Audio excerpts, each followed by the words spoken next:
Now for Utah's most accurate forecast with Bob Bedore. Weather rates certified 11 years in a row. Or in this case, Nate Larsen. Nate, I know a lot of us started 2023 with a snow shovel or a snowblower, myself included. A lot of it coming down overnight and into this morning. And it's that, it's kind of the back-breaking snow, right, Rick? You came in, you look like you're standing up straight, so you didn't get too hurt shoveling out the snow. But look how much piled up. We just had snow totals come in. Areas like Alpine, some are from about the northern part of Utah Valley, north through portions of Davis County, just got hit exceptionally hard just because of the direction the storm system was migrating through the state. Other areas haven't seen quite as much, but there's certainly been a lot of moisture with the storm either way. So 15 inches reported at Alpine, South Jordan 10, West Jordan 9, Salt Lake City downtown 6.2, East Layton 4 inches of snow, and it's just been coming down. This is a look at again, this is an area that was snowed in, especially because of all the extreme avalanche concerns and the feet of snow that have piled up. It's just unsafe to be out and about until the snow kind of settles down. Sarai Farmer captured this one in South Jordan, showing all the snow out on the roads as well. Yeah, 10 inches of snow in that area, and we still have these winter storm warnings and advisories in effect until 5 o'clock tomorrow morning. Now, in totals, 1 to 3 feet was in the forecast. We've certainly seen that come true. 4 to 5 feet in some areas like the upper Cottonwoods, like we're seeing the heavy snowfall as well. And we're expecting a good foot, maybe even 2 feet along some of the Wasatch back areas like Park City's had about 15 inches of snow.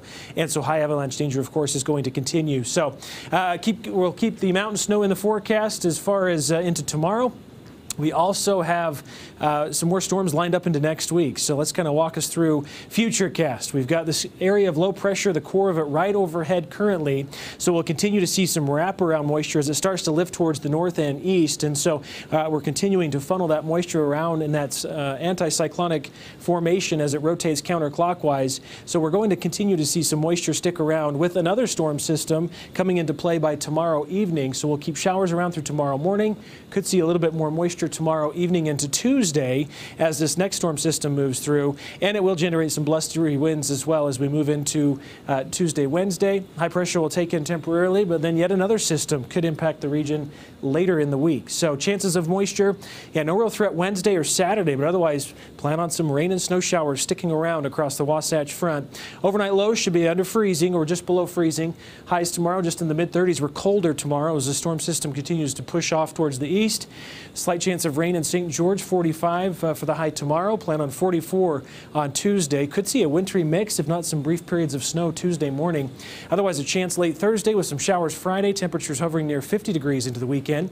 The Wasatch Front, again, snow showers continuing into tomorrow morning. Most of us are off due to the celebrated holiday, at least, or the observed holiday, but it could be a slick commute if you're heading out early. Highs of just 34 Tuesday. Slight chance Wednesday of some lingering moisture, and then rain, snow showers push back in late Thursday with rain and snow into Friday as well. Temperatures should be in the upper 30s with quieter conditions by the weekend. Rick? All right, thank you very much, Nate. With the new year underway, ABC4's Craig Worth takes us all the way back to 1948 when our station hosted a live New Year's Eve party from the studio. It's tonight's worth watching.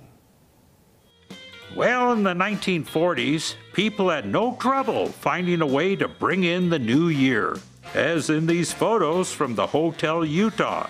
Nor did they have any trouble finding hats, or noisemakers, or places to dance, or food to eat. The only trouble was finding a place on the table to put your food. At least you had a place for your hat on your head. But on December 31st, 1948, Utahns found a new tradition never done here before.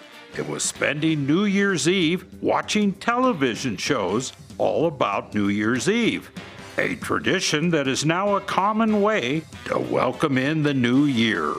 Which nobody can deny. Hey, Mal, not my ear. Gee, where's Jack? Where's Jack? I want to wish him a Happy New Year. Now we know Utah had New Year's shows from the network by the 1950s, but not in 1948. It was up to Channel 4 to put on the first New Year's TV show ever in Utah. Oh, but back then, Channel 4 pulled out all the stops for New Year's. In fact, there was a live New Year's Eve party from the studio. It was for the end of 1948 and the beginning of 1949. Those lucky enough to have had television could see a party that lasted half the night, all in their TV set, all in their living room. Yes, folks in the studio, hang on to your hats. This was the big show. For who's in town? It was party time in town. The audience got their party hats, and a few people got champagne. It was probably 1,000,000 degrees under the hot lights.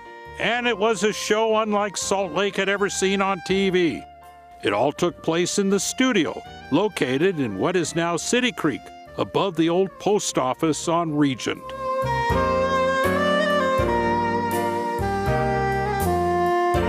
Channel 4 music director Maestro Eugene Jelesnik played with a Channel 4 band. And it was magic. Yes, a magician, right there in your living room party. The clocks got closer to midnight. The MC started the countdown. It would be a tradition of watching TV New Year's shows that we still observe. And the old spirit of 1948 was about to turn the year over to a little kid of 1949, right in front of you on Channel 4. The control room had it timed perfectly. Even the person on the lights had them following the action.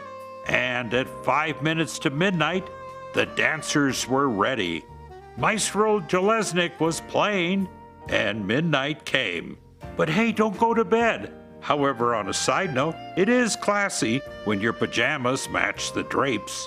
Anyway, folks spent the night with Channel 4 because the dancing was just starting, and oh my goodness, that was entertainment. Your finest entertainment indeed. And a few hours later, it was 1949. Craigworth, ABC4 News.